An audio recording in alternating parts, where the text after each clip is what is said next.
And so I went in to see Eileen Ford, and she was fighting with one of her bookers. And there was like all this fracas going on. I'd never just seen these kind of people. She suddenly stopped and looked at me and she said, "What are you doing here?" And I said, "I am just here to..." Nothing, I'm leaving. I'm just sitting here. And she looked at me really hard and she said, I didn't know she had just lost Janice Dickinson to another agency. And she said, "Huh, how old are you?" And I told her, and she said, "What school are you in?" And I said, "Oh, I'm going to..." And she said, "Okay, you can come back in the summer." And I went, "Oh, okay." And I left my phone number, and I showed her the pictures from the Lake Buena Vista shoot. They were good. And she said, "Okay, you can come back in the summer." And I kind of forgot about that too. And then I got a call also running around outside, just like, wee! I got a phone call, another phone call. And they said, "Okay, you can..." It was Sue, and my booker. She would end up being my booker. She said, "You can come up for the summer and try it out." And I was like, "Oh." And we went to the Bahamas, and I almost stowed away on this tall mast ship called the Robin. I really was just so wanted to get... I was headed into science and oceanography, straight A student. I was going to be a scientist. And then I found out I could model. No. And it seemed a lot easier. Well, no, it's not easy at all. It's easier than being a scientist. There's a lot less math in modeling. How about that? I never met a dumb model in my life. Well, I'm not saying that they're successful dumb. one. I didn't say that. I just said there's less there math. There used to be a lot. My parents had to put me in... I went to professional children's school to finish my high school, very hard school. I took all my exams by proxy in England because I was already on my way to Europe. Let's scoot over. To model with this very famous old photographer named Norman Parkinson. So is this still at the Ford agency? Yes. Okay. So my question is, you got the McCall's contest in the bag. Yeah. Okay, you won that. Yes. So what was the prize? The 3-day trip to New York. Oh, okay. And to be in the magazine. My mom and I... In the McCall's magazine? Yeah. And you have a copy of that, of course? Yeah. Okay, great. Because then later on, they were my first client, and they took me on my first trip out of the country besides the Bahamas. I went to Hong Kong. Wow, how cool is that? First class, and on the plane, I met one of my idols, Yul Brynner. Oh, I wow. met the King, from The King and I. From The King and I in Westworld. Raw. Yes, and he looked at me and he said, "How old are you?" And I told him, and he went, "Okay." He was so nice to me. He became my friend. I like Yul Brynner. Oh, I loved him. What a beauty. And everybody thought I was his daughter, so like quite a few. So you're an artist too? Yes. Now? Deeply. Right, and you've been an artist all your life? Yes. Obviously based on the McCall's contest, that's art. Well, I was already making well. a lot of art.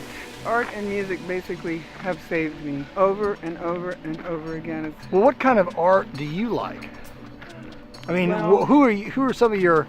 Well, I mean, no, not necessarily who, are we talking but music, painting? no, I'm talking about visual art. Visual art. Okay. What styles do you like? How about that? Well, it's evolved, or it's changed. When I first started out, I started out drawing at a very young age and making things. So basically, I'm the same person I came in as, just more developed now. Mm-hmm. And So I remember in Huntsville here, where I didn't have access to a lot of art museums or anything, but I was an avid reader. Sure. Big in our family, and that's good. I had this little black and white picture of a Rembrandt painting in a book. It was about this big. In the old masters, right? Yeah, and I remember taking it to my grandmother. I held the book up and I said, "Look, Grandmommy, I'm gonna paint like this one day, and my paintings will be hanging in a museum." And I did end up studying at the Art Students League in New York, where I am a lifetime member. How old were you then? Well, by then I was trying to settle down a little bit. By that time I was probably 22, maybe. So you had a very long Very, run. very, very long. Wow. Yes. That's huge. Yes, it's Right. very unusual. Not that many girls have such a long run. And so that allowed you to get into other things. do other things, be into art, and still Yes. have resources to Yes. keep a particular level of lifestyle. Exactly. Right. And I was studying also, I was also studying voice. You had a very big artist level arc in your life. So now you're doing, let's move up to the present day. Now you're doing like your music in Los Angeles. How is that going for you? It's great. So your songs are great. 26th Thank Floor. you. Yeah, 26th Floor. And I did that with Dave Grohl.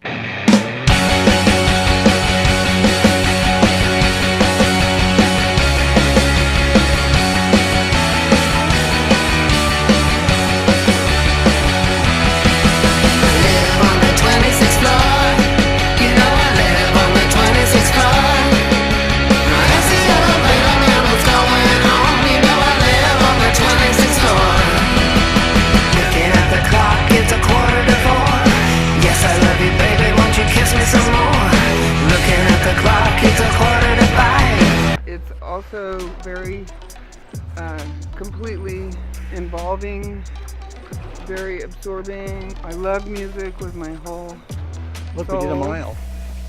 What am I looking at? We did a mile. We did a mile. What was the spark that started the music? It was being in here. In Huntsville, Alabama? Yeah, actually it started when I was a really little kid in Hawaii, and the first picture I ever saw of Elvis Presley. Of course.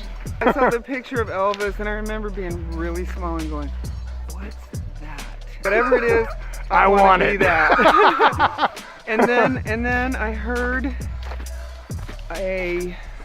rock and roll, hard rock and roll. So what was your first concert you ever went to? That was in Florida, and it was a Jethro Tull concert. No way! Yes. I love Jethro Tull. I know. You know what my first concert was? No. You What? want to know? I do want to know. Anything about music, I want to know. It was Strawberry Alarm Clock. Whoa. In 1967, I was 7 years old. Whoa. And my sister and her boyfriend and a couple other people, we all went to the Groovy Show. Uh-huh. The Groovy Show. There was this band there, and they played, Incense of Peppermint, blah blah blah blah. Yeah, That's a cool all. song. Right, and All that's those songs are still that cool. was their hit in Uh-huh. 1967, and I just realized that was the first concert I've ever went to because I did some research. I actually got the newspaper articles from that day, which was in Okay. October of 1967. I couldn't believe it. I thought the first concert I went to was Kiss in 1976, but that's incorrect. It was a 9 years earlier in Palm Springs, Okay. California. So, anyway. Now here's the thing. Once you master something, you take that set of understanding and skills and you turn to the next thing. Try to find synergy. And you do. Hello. Good morning. And so in New York, before I left for California, I was already going to the Art Students League half of the week at night. The other half, I'd started doing theater. Okay. And so I was studying with these well-known actors in New York, and I was doing a lot of theater. And then I was just sort of like, where is my next place I'm going to live?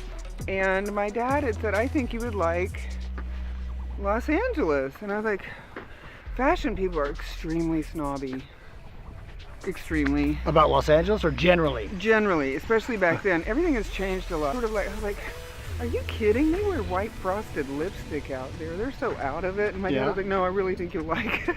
Well, because of the fact that you've got such a wide range of talent. I just didn't know. I went out there and I was like, oh my See, now we have God. this- I was like, this is such a cool place. It looks like Florida, but with mountains. And so I was very happy. So you went to there. Los Angeles because of your Yeah. dad's, not insistence, but suggestion. Right. And so then I went out there to act and do music. The music industry is, first of all, nobody knows where it's going, but here we all are giving you our best. People come to my show, the first thing I do is thank them because Of in course. Los Angeles, it is hard to go to a show. Because It's gotta be. you got to get up out of your comfy As an audience house. member. Yes. You got to get up, get dressed, go out in an hour. You've already made it home from work. You don't want to leave your house usually. And then you got to deal with traffic, which is, forget about it. Pain in the ass. And then the worst part is you got to try to find parking. And Yeah. it's all about parking. Your life revolves around parking. One guy said that parking killed rock and roll and Uber has brought it back. Because people can Uber now over and go to the shows. Anyway, I always thank people. That's the first thing I do, and just tell them that I really love and appreciate them for making the effort, and now I'm going to make it worth their while. And what I do is I give them what they need. They need to see somebody go wild. Most people are not really always in a position in their life where they can go wild. So that's my job. I get up there and go wild. I just wanna do it again, round and around.